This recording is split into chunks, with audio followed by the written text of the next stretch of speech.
বিশ্বে এমন কিছু ঘটনা আছে যেগুলোর কোনো ব্যাখ্যা নেই। আজ জানাবো এমন এক ট্রেনের গল্প যেটা ঢুকেছিল টানেলের ভিতর, কিন্তু আর কখনো বের হয়নি। ঘটনাটা ঘটে 1911 সালের 14ই জুন ইতালির রোম শহরে।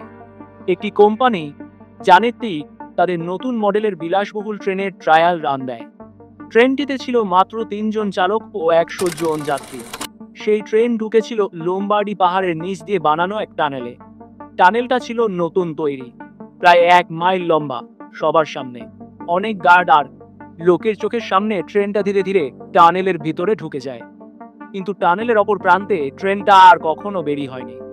জরুরি উদ্ধার অভিযান শুরু হয়। পুলিশ, রেলওয়ে কর্মী, স্থানীয়রা সবাই মিলে খুঁজতে থাকে, কিন্তু টানেলের ভিতরে কোনো ট্রেন নেই। নেই কোনো দুর্ঘটনার চিহ্ন, কোনো দেহ, এমনকি এক ফোঁটা ধোঁয়াও না।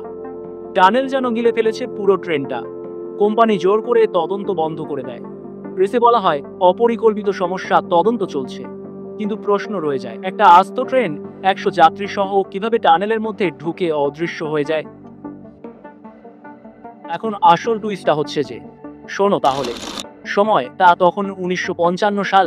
মেক্সিকোর এক মানসিক হাসপাতালে ভর্তি হয় 2 বৃদ্ধ। তারা বলছিল তারা ট্রেনে ছিল, রোম থেকে উঠেছে। এরপর তারা এটাও বলেছিল যে তাদের ভাষ্যমতে ট্রেনটা হঠাৎ কালো কুয়াশায় ঘেরা পড়েছিল।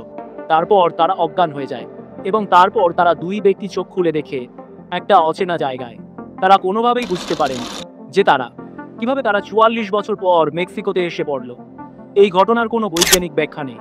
কেউ বলে টাইম ট্রাভেল, কেউ বলে মাল্টিভার্সে ঢুকে গিয়েছিল ট্রেনটা, আর কেউ বলে সেটা ছিল একটা ভুতুড়ে টানেল।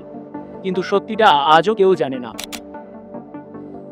আপনাদের কি মনে হয় ট্রেনটা কি আদৌ দুর্ঘটনার কবলে পড়েছিল, নাকি টাইম ট্রাভেল করে কোনো এক অজানা পৃথিবীতে বাড়ি দিয়েছিল? তা অবশ্যই কমেন্টে জানাবেন। ভিডিও ভালো লাগলে লাইক করতে ভুলবেন না। এরকম ভিডিও পেতে আপনি আমাদের বর্মন ফ্যাক্ট বাইট চ্যানেলটির সাথে থাকতে পারেন। ধন্যবাদ।